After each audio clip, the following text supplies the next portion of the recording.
normal yung first few minutes natin, they're gonna be A-okay sa mid-game. Again, this is game number 5. Kung ikaw ay part ng Hive, ito na ang chance para maging kampiyon. Kung ikaw naman ang agent, lahat ng suporta, kailangan mo nang ibigay para sa blacklist. Sensui Instincts with the Popol and Koopa. Ito ba ang key? Renny J na din ang setup hero. Binabantayan si Kyle. Okay, alam ni Kyle. Kita niya si Renny J. Kaya parang ano muna, more on face check lang. Binate niya if ever na doon na dadaan dito si Renny J. So probably ay magiging tahimik na naman na early to mid-game para sa dalawa. Depende na kung may mga bigla ang setup play. As I remember, nung Season 6, Blacklist organization din ang nagbigay nitong spotlight sa Popol and Koopa. Tama. Utilizing the push ability with the objectives. Now changing things up. Pwede mong i-combo yung heavy spin doon sa knock-up mo this time. And ito yung sinasabing abangan ng mga heroes na bago sa paningin natin. Ito nakita natin yung emblem, something unusual, Wolf. I guess, parang wala naman. Ruby with the Brave Smite, this is pretty standard. Pero naka-pull yourself together siya. Usually, yung pull yourself together or yung pagtanggal ng cooldown, ginagamit siya sa mga, yung malaki talaga yung cooldown kasi percent base siya eh. So, para mas malaking impact. So, ito lang yung siguro kakaiba. Pero, But Kyle decimate first blood. Sinabi natin ngayon ni Haji, Kyle buhay pa rin. And on si Pew, Kyle will just run away. Mortal coiling out. Kyle TC. Napakaagang first blood na naman. So magandang pagpasok doon para sa AP Bren. Pero makikita natin for Blacklist International, lalo-lalo na si Sensui, nakapwesto at mauuna dito sa may Turtle Pit. Okay. Sino nga ba makakuha? Makukuha yan ni Sensui Instincts dahil wala din, of course, ang retry holder ng AB Bren. so, kahit nakakuha ng kill kay Renny J, yung AP Bren dun sa may gitna, napaload din naman dun si Caltizi. That means na AP Bren will have to forfeit yung Lord. Yun naman yung maganda dun sa ginawa ng Blacklist. Surely, nawalan sila ng isang roamer, pero hindi ganun kahalaga yung ganun death kay Renny J. Mas masaya pa nga sila dahil nakuha nila yung turtle because of that. So talagang kinalculate dito ng Blacklist kung ano nga ba talagang magiging mas maganda para sa kanila makapantay. Ito, exciting yung mga laban sa top lane. Ganda. Ay, grabe. Oh! Wow! Agent Zero dodging Ganda. the sweep coming out from Flap TC. Pero dito, magkakakitaan na naman yata. Pero more on bantay lang muna. O nga pala, kailangan muna ng antayin na tumaba dito si Sensui. Okay, susubok sila ngayon, Sensui. Binato ngayon. Ayun, yung MSP na meron na setup si Renny J. Nandun si Haji. Setup town is real. Blacklist International taking 2 down. Ito na naman yung synchronization skills na sinasabi natin. At naramdaman na yata ni Super Barco na delikado siya sa may bottom lane kaya makakuha ng outer energy shield. At pwede ba diretso ng Torre? Basag nga talaga to. Libreng gold. Kaya na OHEP dito. Meron ng dalawang Legion Sword, itong si Sensui. Masakit-sakit na yung damage. At nakita nyo naman kung gaano kabilis sila napatumba doon si Kyle. Kyle opting to go for the build nung ginawa nyo kanina, which is Fury Hammer sa muna. Oo. Yeah, medyo malambot. At all due fairness, ang ganda nung kill nila to kay Caltizi. Kasi ngayon talagang nag-snowball itong si Sensui. O ano to, damage type, no? Damage type na jungler. Oo nga, parang ano sila dito, parang double marksman. Double MM mo. Oo, double MM. Ang kinagandaan pa dito sa Popol and Koopa, meron kasi crowd control din to.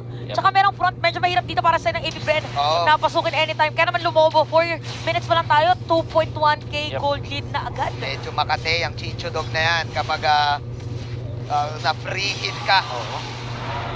Masakit. Makikita natin. At yung kagandahan dito kasi meron silang mga traps, so yung vision ng Blacklist mataas. Oo nga pala, pang vision nga din pala yung mga trap. Yeah. Kaya bawal ka mabitag sa trap. Okay. Habang sisimulan na naman dito ang Turtle Team Fight. Subok na naman kaya si Renny J. Agad ng combo with the Benedetta with the MSP na din. At ngayon si Sensui pa rin ang makakakuha ng Retribution win. Recalls coming out from Blacklist. At habang nagre-recall si Renny J, ito na narinig niya kanyang mga kakampi before. Sisigaw lang niya, baka Renny J ito. Napakagandang pag-zone kanina against Kyle TZ. Wow. At even si Oheb nabibigyan na ng space. Ang tindi nun yung combo nung Edward Renny J connection, yung final blow hanggang dun sa heavy spin, lahat ng damage ay nasalo ng AB Bren. Ang ganda ng Electro Fire Blow na angulo doon. Coming out from Okay, Edward. sila naman ang ngayon mag-go. Set up is 3. Wow. Plus, syempre, yung heavy crossbow. Sigaw! Ni Super Marco! Ang pagbawi ng AB Bren ay nangyari. Wow! Kanya-kanya mga highlights ngayon ng ating dalawang kupunan. Paano nangyari dun sa may middle lane? Ano na nangyari sa may middle lane? Paramihan na recall. Paramihan ng... Ang ganda nung nakita natin mula sa AP Bren. Knowing na after nung laban, walang mga ultimates sa blacklist. Si Tupsop nila doon. And actually, siguro nagulat sila na nandun si Sensui with their 4-man rotation. Ang ganda nung mga nakuha nilang quality of kills. Malayo-layo pa rin yung kanila kailangan habulin. Ang maganda doon is si Super Marco kasama doon sa laban na yun. So nakakuha siya ng 2-0. Oo. So siya nga pala. yung win condition coming out from AP Bren. Oo nga, tama ka dyan, Wolf. Kasi kailangan humabol dito ni Super Marco ngayon. Parang sabi na, parang nagiging imba ngayon yung yung match-up pagdating doon sa gold game. Kasi ang dami na na-farm Yeah. ni Kel1. So 6 minutes ngayon, parang feeling ko nagkakainitan na sa may middle lane yung mga team players O kanina yung laban, hintayan Ito, walang fake dito Ready, set, go! Ito, rekta ambare. Oo, ganun Ready, set, go. Pero pag ikaw si Super Marco, ready, set, woo. Ganun lang. Oo. Yun pala yung pinaka-comms niya dito. Oo, yun lang ang para comms sa yan team. Ang dito, kailangan marinig ng mga kakampi niya. Oo. Para sure. Kailangan din ng Blacklist International maghanda doon sa mga ganong situation. Nakita natin 2 times ang kanilang setup. Pero may pang setup counter din pala ang AB Bren. O kailangan dito, as much as possible, available lahat ng mga pwede mong pindutin, Oo. mga skills. Ayan na. Okay, nagkakaswipan na naman! At ayun na nga, Kyle Daisy with the decimate on the Sensui. Edward ngayon sumusubok pumalo, pero may Netherrealm. Unang taas! Edward, okay, napakagandang start. Ogwen! Pero may hila na gagawin. At nahila si Ogwen. Killing spree, si Super Marco. Flap Daisy na din. Inisa-isa na ng AB Bren. Wow! Ang Blacklist International. Tatlong namatay doon at dediretso naman dito sa may turtle pit. Habang si Edward Lilico, paano nangyari? Paano sagutan na nangyari doon? Ultra instinct mula kay Flap Teasing with that flicker play. Ang dami na final slash. Tapos after nung Netherrealm, nakagulat yung ginawa doon ni Ogwen with the flicker play. Hindi mo i-expect na mayroon pa siyang flicker nung moment na yon. Pero naging critical dahil nahatag niya doon si Oheb. Very important kills coming out from AB Bren at ngayon. Tapos na. Nakuha na nila ang turtle. At panibagong milestone, the Young Goats Goat now ranks second in MPL all-time Wow. assist leader. Na ang uhusan niya na si Hayes Toplin nga lang. Teka lang daw, sabi ng Blacklist International. Si Flap ngayon ang mapapunish. Humihinga ng paunti-unti ang Blacklist in terms of pagbawi doon sa teamfight. Nakakuha sila ng magandang pick-off. Still, agree ako kay Wolf, yung micro playstyle ng AB Bren. Ito yung mga rason ba't ang dami rin nilang napanalong gold sa microhan. O, tsaka yung Blacklist naman ngayon, humihinga dun sa mga push nila. Ayun sa may top lane, no? Minion pa ang makakasira. Oo. Kaya naman hindi ganun kalaki ang ating kalamangan. At meron ng Wind Talker ngayon, si Sensui for his Popol and Koopa. That's right.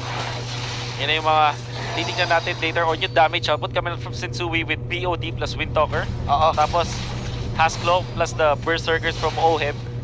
Ang siguro kulang lang dito sa Blacklist yung talagang biglaan na ulti na pang-event. Kasi kung kunwari ito kay Edward at kay Rene J, medyo gets mo kung saan manggagaling Pero yung Oo nga. nagagawa kasi ni Flap Daisy, talagang napakataas ng impact. At ito yung Arlot na hindi natin i-expect, no? Na mapupunta pala kay Flappy, kay Oh. Flappy Boy. O, yung yung mga pakulwit. O, grabe, kumulwit si Flap Daisy. Ogwen. Ay, si Ogwen, may vision si Ogwen, by the way, Uy, hindi na chinik. Ay, ayan. Okay, nakita ni Rani J. Ogwen, hihilahin niya ba si Rani J? Hila na, okay. Hila ulit, pabalik. Yung hilaan, grabe, triple hila. What a combo para sa AB Bren. Rani J surviving that one. Pero yung tatlong hila, min. O, naramdaman mo parang ayaw ka talaga. Parang higaan, ayaw kang paalisin. Apat na hila pala yan kung Oo. iisipin mo. Kay Si Few. Si Super Marco lang walang hila pala Oo. dyan. O, kaya pala patalon. Oo. Yung mga skills din. Pero ngayon na nakikita natin na medyo nag-struggle pa pero crowd control lang Blacklist International. Ba kailangan nilang gawin dito sa Lord E5? Rene J is talking. Walang Everyone. Okay, hinila na naman. Patay yung Chicho to. Hinila na. Nagkahilaan. Final blow kami para kay Edward dito. Edward! Pero ayun, si Super Marco na nasa bandang Genji. Nahuli. Kinagat ng aso. Binanatan ni Oheb. At yun na, mararamdaman mo na yung kagat ng aso. Haji Tapos ngayon na with the bola. first down. Masakit yung aso. May rabies yung aso, mga kaibigan. Yung husky na dala ni Sensui. At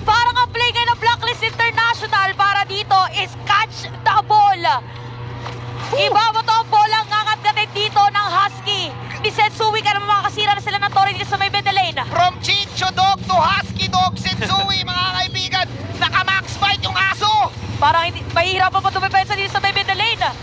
Oy, pero diretso ang AP Bren. Diretso, tinatarget nila ngayon si Sui. Ngayon si Renny J, namumula umiikot si Renny J. Walang aso ang AB Bren, meron silang Tiger. Pero mas matindi yung rubbish ng aso dito.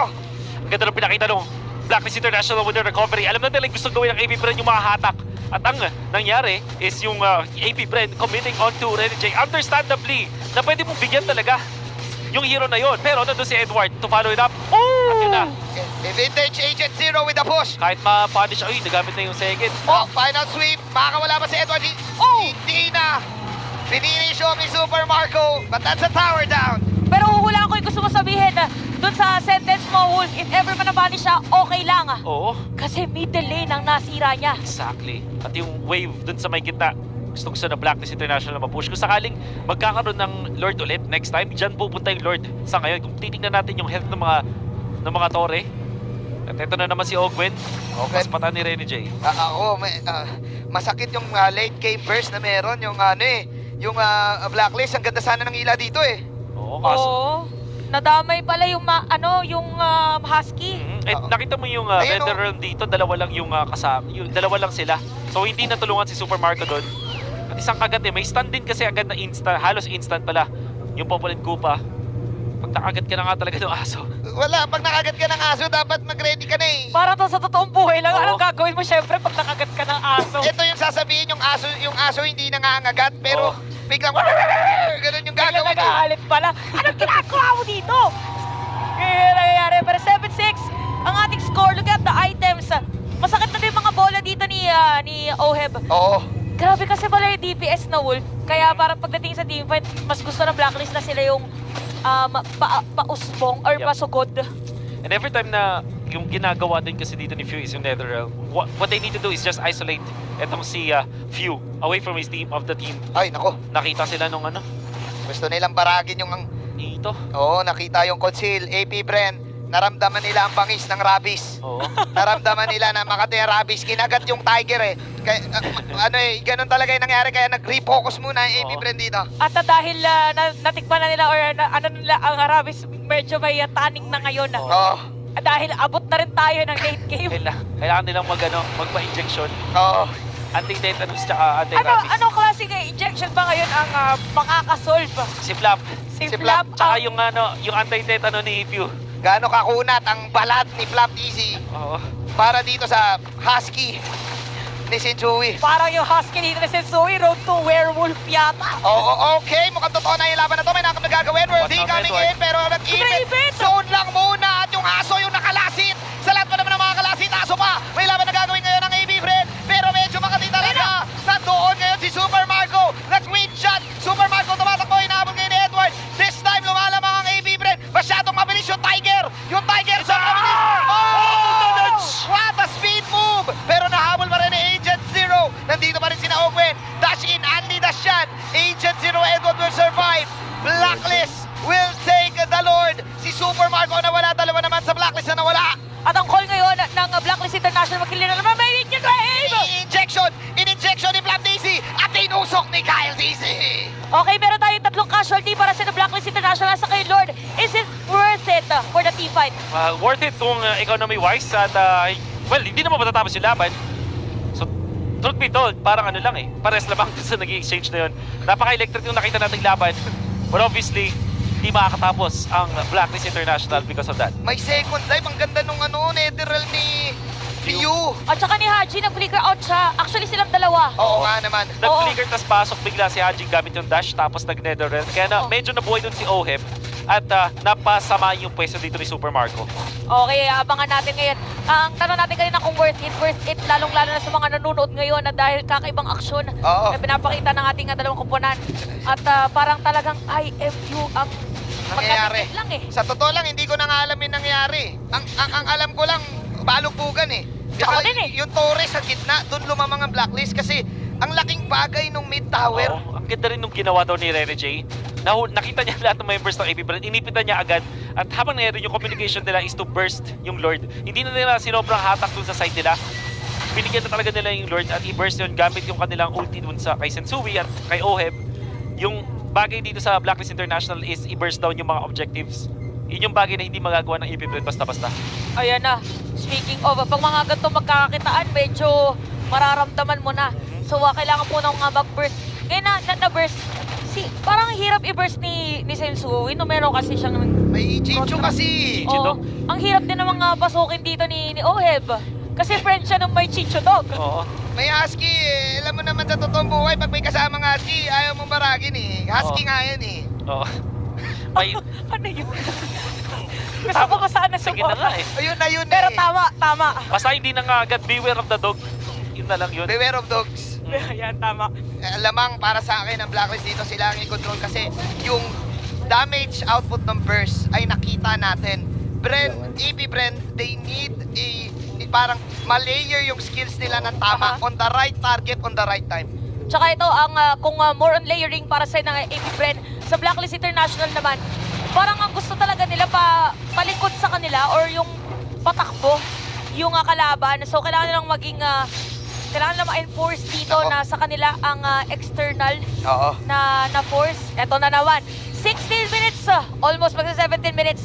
Magkakaroon ng reset pagdating doon sa may Lord. Uy, At by the way, napakasipag. ito na yung ni punch Edward. May wraparound. May wraparound. Okay, Fiume naman siyang natira dito. Napanish siya ngayon ni Edward. Pero binabanatan ngayon si KDA Machine. Free hit Super Marco ngayon. So napakagandang out para kay KDA Machine. Pero walang magagawa. Super Marco mapapanish. Ngayon inaabot si Kyle TC. Yung aso na naman na nakalasit dito ng Lord. Free Lord para sa side ng Blacklist International. Mag-abol pa si Kyle. Gumala. Kyle TC, ginugo pa rin. Si-change target pa siya mo hindi. Mortal Coil.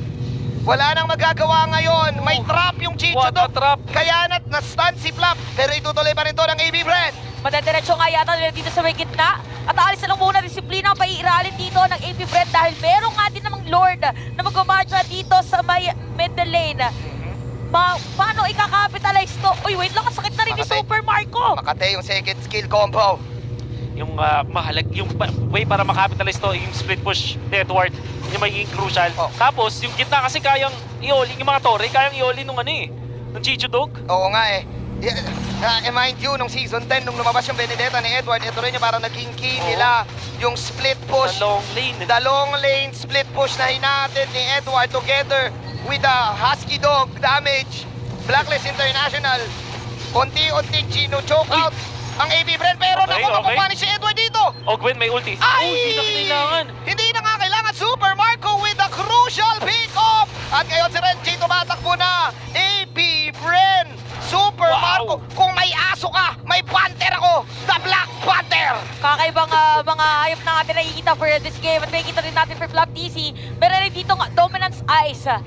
So kayo na ganito, sitwasyon ng ating laban. Sino bang lamang? Wolf? Parehas Medyo nalilito lamang. na kami ni Wolf. Parehas Wolf. lamang. Ayan, nalito na ako. Parehas lugi. Parehas lamang. Kasi nga may Thank Chicho you. Dog, may Husky, tas may Black Mga Black Panther. Panther si Wakanda man yan eh. Tsaka may Lipyan Boy. Oo nga. Tama. May Lipyan Tama. Boy. Biruin mo na outplay niya yung Benedetta.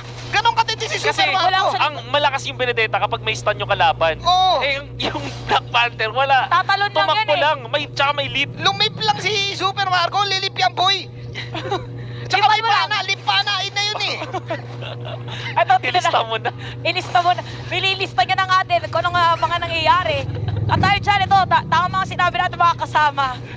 Biruin mo, ang daming nangyari dun sa bottom lane. Narinig ko si Super Marco, sinabi niya lang, woo. Oo nga. Katindi. Yun na yung celebration. Parang yun yung niya. go signal niya. Pero abangan natin kung anong gagawin dito ng Blacklist International. Sila pa rin naman lamang dahil nakasira nga sila ng Torre dito sa may middle lane.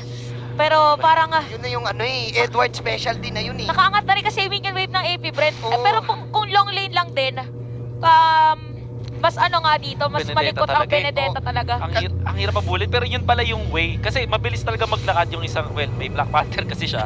Kaya mabilis siya, tapos may sprint pa. Hindi nga niya Nakasprint ang kailangan yung Black sprint Panther. eh. Wala na, Black Panther ang pinili niya kaysa yung Ducati skill. Oo. Mas mabilis kasi yung Black Panther eh. Tama. Isipin mo At saka nga, pag Ducati, kailangan pa ng gas. Sa Oo. bagay, sa bagay. kaya energy lang. Tsaka isipin mo, handa sila dun sa Edward specialty. Oo. Kasi season 7, kung di ako nagkakamali, ito yung Benedetta Oo. Edward specialty. Season 10, ito din yung nagpanalo sila ng championship. Tama. Oo nga pala, kaya din siya tinawag na Edward Scissorhands. Oo. Oo, kasi- Kasi malakas mag-cut. Oo, grabe mag-cut. Ayun, ginagawa niya. Bilis, grabe siya mag-cut, grabe din siya mag-push. The German cut. winulang ni Super Marco eh. Tinalunan lang ni Super Marco. Ito na naman si Agent Zero ha. Sneaky cut. Parang Nasa pwede niya nakita yata, hindi, akala ko pa pwede niya i-dive sa may bottom lane. Yata magandang biniburst ng AP Bren. Mga kalahati na yung buhay, by the way, nakatago din si Setsui, the rest of the players sa Blacklist International. Op, teka lang. Saglit na wala yung screen. Pero ayun yung balance. Oh! Double hila. Killing spree si Super Marco. Meron ba counter go dito this time? Ang Blacklist International mga wala na. Mula doon ngayon. Sila Renny J. Sino makakuha ng Lord Libre lang para kay Kyle Daisy. Susubok si Edward dito. Nagpapala lang sa side ng Blacklist International. At ngayon sinusubukan na lang ni Edward lahat. Grabe. Tumatakbo si Renny J. At umubird stage sa debut. Edward running for his life. Takbo, Edward, takbo! Hinahabol ngayon ni na Kyle. Sumisigaw ang AB Brand Mabulat. ngayon tapusin. And double pa ang laban na to. Mukhang ito na yata ang inaantay. Meron pang bitbit dito. Mukhang ito na yata, pero dito pa rin si Agent Zero. Pipilitan! Pipilitin na dumepensa para dito sa game. At kakalma muna. Yung mga nakangangabo, nag-pause po tayo saglit. This is AP Bren on the verge to the mid lane, on the verge to victory. Ganda nung ginawa ni Super Marco yung pag-dodge niya dun sa mga slash ni Edward Scissor Hands. Mas malakas ang... Bato sa'yo, lupit eh. Oo, Na-dodge niya eh. nadadge Ang bilis siya. eh. At saka nakita nila si Agent Zero. Sa Nasa bottom baba, lane. no? Ang naging call, burst niyo yung Lord. At nag-conceal play sila for the wraparound kasi nakapwesto sila si Setsui. Si Renny J nagpapakita, parang binasa na ng mga members ng Bren. Dalawa lang yung pwedeng puntahan, yung long bush or yung crammers bush. So ginawa nila, gumamit sila ng kanilang conceal papunta dun sa long o kaya dun sa may crammers bush. And by the way, yung long bush yun yung mahaba dun sa may gate. Yung laging opposite ng opposite ng Ng Lord crab. side. Oo. Tama. So, tingnan natin kung paano nga ba mangyayari after this one again for AP Wow. Bren. Match championship point. Oo. At kita natin ngayon na si Edward ang dedepensa. Gaano katatag si Legend Zero dito kasi sumusugod na si Mr. Wu eh. So, and sobrang commendable halos lahat ng AP Bren in the Oo. zone. In the zone. Napakaganda talaga ng wraparound na yun kasi sinabi ko na, di ba, parang hindi maganda yung pag-burst nila dun sa Lord o yung pag-damage nila dun sa Lord tapos yung hawak nila hindi pa ganun ka solido. Yun pala, ginamit nilang trap yung Lord. And the thing is, Blacklist International is known for that kind of play, yung pinagtatrap nila yung Lord. Tapos sila ngayon, ang kagandahan, meron silang conceal. And si Renny J, hindi niya pwedeng makounter yun kasi siya talaga yung nag-awak dun sa Lord. Ito na, nagbabalik na tayo sa ating laban na pwedeng kumatok dito sa may middle lane again. Agent Zero lang ang nandito para dumepensa. 10 seconds para kay Haji. Kakayanin pa ang depensa. AP Bren, they want to finish the story. Final blow coming in from Edward. Pero masyado na ang masa